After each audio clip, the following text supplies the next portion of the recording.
mana yang lebih menguntungkan, mana yang sesuai dengan kepentingannya, itulah orang-orang yang nanti diambil gitu, ngerti nggak? Diambil dijadiin orang yang sejalan sama dia. Ini biasa, ngerti nggak lo? Jadi lu jangan terbawa arus untuk ikut-ikutan terprovokasi sama buzzer-buzzer tolol. Hola netizen yang tercinta, calon presiden nomor urut 2 Prabowo Subianto menegaskan bahwa dirinya tidak anti dengan Barat. Hal ini disampaikannya dalam dialog Capres bersama Kadin pada Jumat 12 Januari 2024. Bahkan Prabowo mengaku cinta terhadap Barat dan sempat menyinggung kecintaannya terhadap makanan asal Barat, Burger King. Tapi menurutnya cinta tersebut kerap kali tidak berbalas. Menurutnya hal tersebut yang menjadi salah satu masalahnya. Ia menyinggung tentang hubungan Indonesia dengan International Monetary Fund atau IMF. Sebelumnya, pemerintah Indonesia sempat percaya jika IMF cinta kepada Indonesia. Padahal hal itu adalah salah karena semuanya berujung ada kepentingan kelompok. Bahkan pada era Presiden Soeharto, IMF sempat membuat pengelolaan pertanian yang sudah bagus jadi harus dibongkar alias dipreteli. Pasca krisis 1998, peran Perum Bulog sebagai stabilisator harga sembako dipreteli oleh IMF sebagai kreditur utang Indonesia.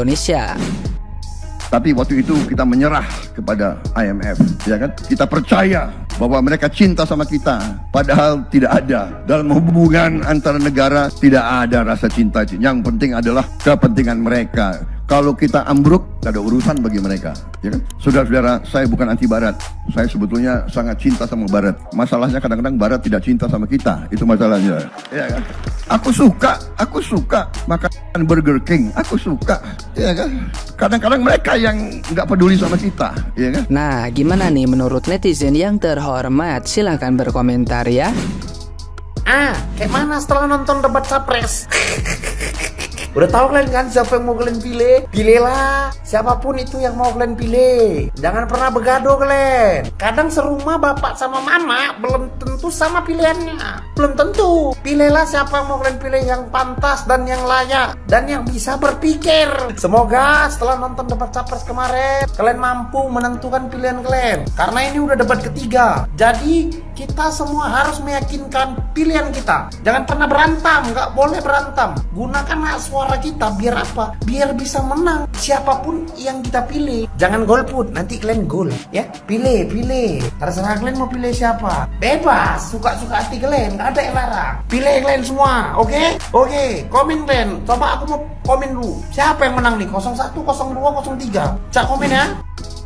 Oke, Pak Anies itu menang debat, tapi ini jangan membuat kita terlena. Menang debat udah kayak menang pilpres. Ingat bro, kita ini kan punya tagline orang pintar pilih Pak Anies. Dan kita juga punya misi untuk menyadarkan orang bahwa memilih presiden itu berdasarkan daya intelektual, bukan daya emosional. Namun kita lihat fenomena yang terjadi. Ada banyak jutaan orang di sana menangis hanya karena demi Prabowo. Itu artinya mereka udah bukan karena intelektual lagi milih Prabowo, tapi karena emosional. Ingat ya bro ya, manusia itu punya dua sisi intelektual dan sisi emosional.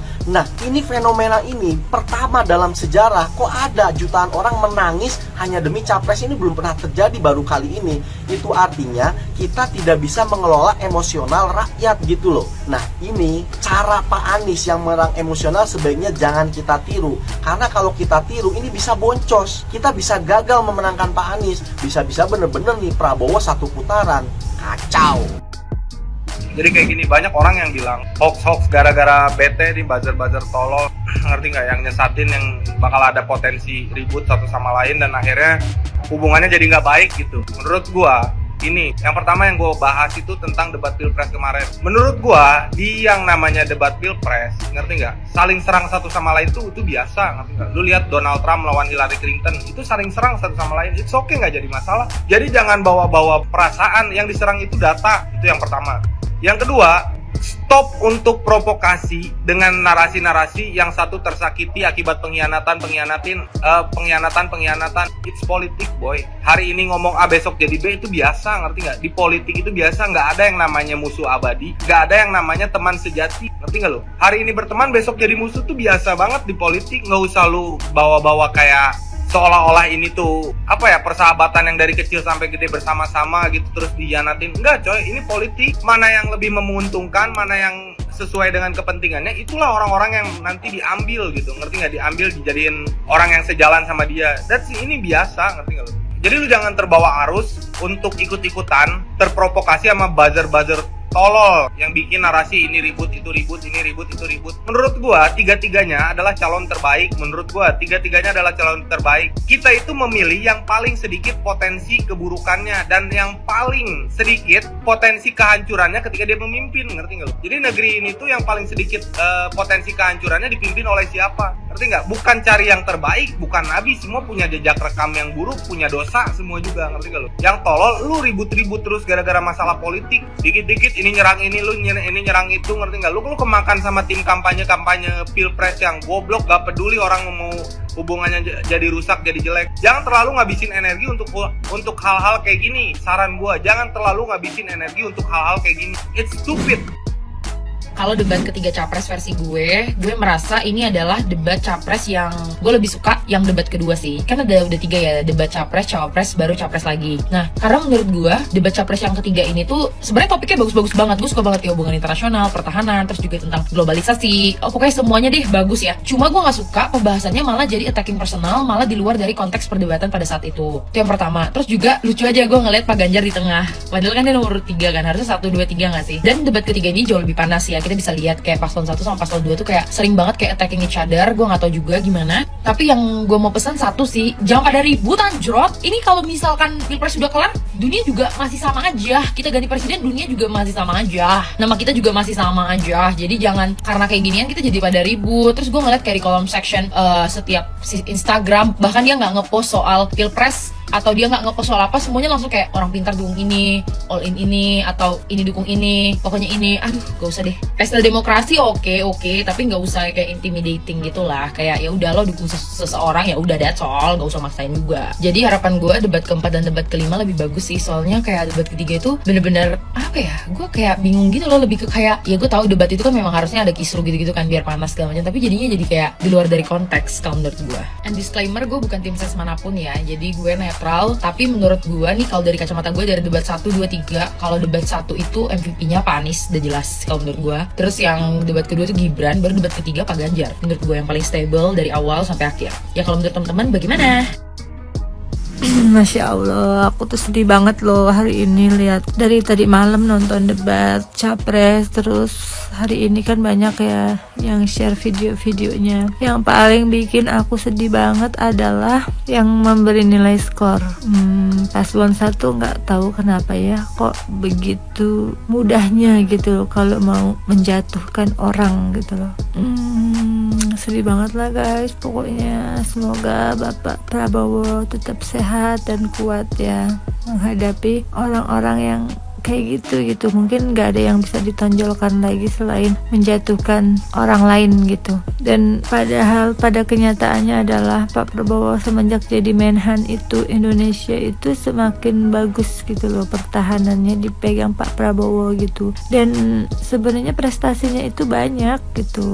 Terus kalau masalah nggak bisa menyebutkan apa-apa, ya memang pertahanan itu yang paling sakral, yang paling nggak boleh dibeberkan gitu ya, memang paling rahasia itu yang. Tapi aduh maksa banget, dua-duanya sih, paslon 1 sama paslon 3 kayak maksa banget supaya Pak Prabowo itu membeberkan gitu. Tapi Pak Prabowo itu tetap pada pendiriannya itu sakral gitu loh. Komisi 1 pertahanan itu sakral, yang jangankan itu ya, pertahanan negara gitu loh. Kita punya satu perusahaan aja, perusahaan itu punya rahasia loh, nggak boleh orang lain itu tahu, apalagi ini negara gitu ya. Walaupun kita masyarakat Indonesia juga rahasia negara itu ada gitu loh, dan apalagi di Kementerian Pertahanan yang benar-benar harus dijaga banget rahasianya gitu, ngerti nggak sih? Ya Allah, sedih aku Pak Prabowo digituin. Kayak paslon yang lain tuh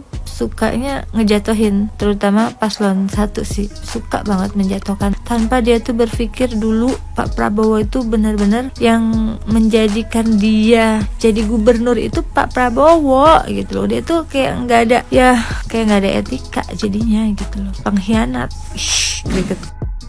Tapi otak gue ini kayak lagi meledak-ledak karena abis nonton debat capres. Disclaimer, gue belum menentukan siapa yang akan gue pilih. Jadi gue masih nyari tahu, baca, nonton, terutama sih debat capres dan cawapres. Menurut Om Ded dan Reza Rahardian di podcastnya, mereka tuh bilang bahwa impact dari debat capres dan cawapres ini mungkin 15-20%, tapi pastinya di bawah 20%. Cuma dari podcast itu tuh gue kayak diingatkan bahwa sebenarnya betul konsep debat itu tuh nggak kayak gitu.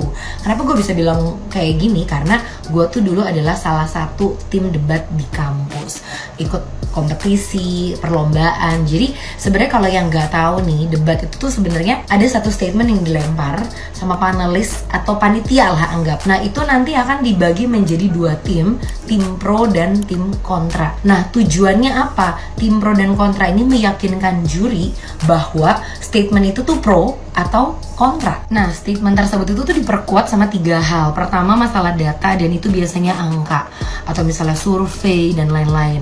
Kedua, itu berita atau artikel, jadi ada contoh kasusnya. Ketiga, itu biasanya ada kayak definisi ahli, karena itu memang harus disebutkan.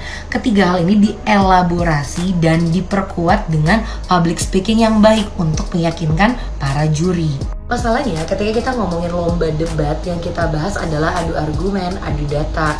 Habis itu nanti dielaborasi, dicontohin sama contoh kasus yang udah ada. Tapi kemarin debat capresnya tuh malah nyerang personal, ranah pribadi. Menurut gue udah gak seru, udah gak asik. Dan jujur gue kecewa banget sama debat capres yang kemarin. Karena kalau misalnya di ilmu debat itu sendiri, ketika lo nyerang personal berarti lo udah kehabisan argumen untuk diadu, untuk didebatin. Makanya lo nyerang hal-hal yang di luar kontekstual. Masalahnya lagi, jadinya debatnya tuh jadi makin kesini makin kesana gitu. Jadi yang gue sebelin waktu baca komen-komen kan gue nontonnya nggak live ya, karena gue males nungguin iklan. Jadi gue nonton yang kayak full dari channel mana gitu. Itu tuh isinya cuma saling serang si pendukung paslon. Sedangkan buat gue yang kayak masih belum yakin memilih siapapun atau belum menentukan siapapun tuh jadi bingung kayak gimana nih ya bos. Dari 3 pembicara di debat kemarin, gue menyimpulkan ada 3 jenis pembicara. Pertama, si paling data. Doi si paling data, si angkanya ada, survei dari mana, lembaganya apa, tahun berapa. Which is good. Kalau misalnya secara ilmu debat itu tuh counterbacknya bagus banget karena based on data. Kayak ya kalau lo mau adu data juga, itu bener, bagus. Kedua, ada si paling pengalaman. Kenapa? Karena beliau memang ada menjabat di masalah tersebut. Terus beliau juga adalah salah satu anggota pengamanan negara. Beliau juga memang menurut gue sih memang ahlinya lah dalam masalah yang dibahas tersebut. Jadi memang gue bisa bilang si paling pengalaman. Jadi omongannya dia tuh based on experience, based on apa yang dijalanin, dialamin dan dia lakukan selama menjadi seseorang itu. Dan yang terakhir adalah si jago public speaking. Lo nggak boleh lo kayak nggak ngakuin itu. Memang beliau jago banget public speakingnya. Cuma sayang banget beliau tuh ngambil ranah pribadi, personal. Dan gue ngeliat tendensinya kok emang kayak ada sesuatu di balik ini. Kayak sayang banget gitu loh maksud gue. Kayak jadi 3-3-nya nih menurut gue jago-jago, tapi dengan bagiannya masing-masing. Punya kekurangan, punya. Ya ada kekurangan orang di belakangnya, ada orang yang kekurangan memang public speaking yang gak bagus, ada orang yang kekurangan yang malah nyerang personal. Jadi menurut gue kayak semua punya kelebihan, semua punya kekurangan. Jadi please lu jadi pemilih yang pinter aja.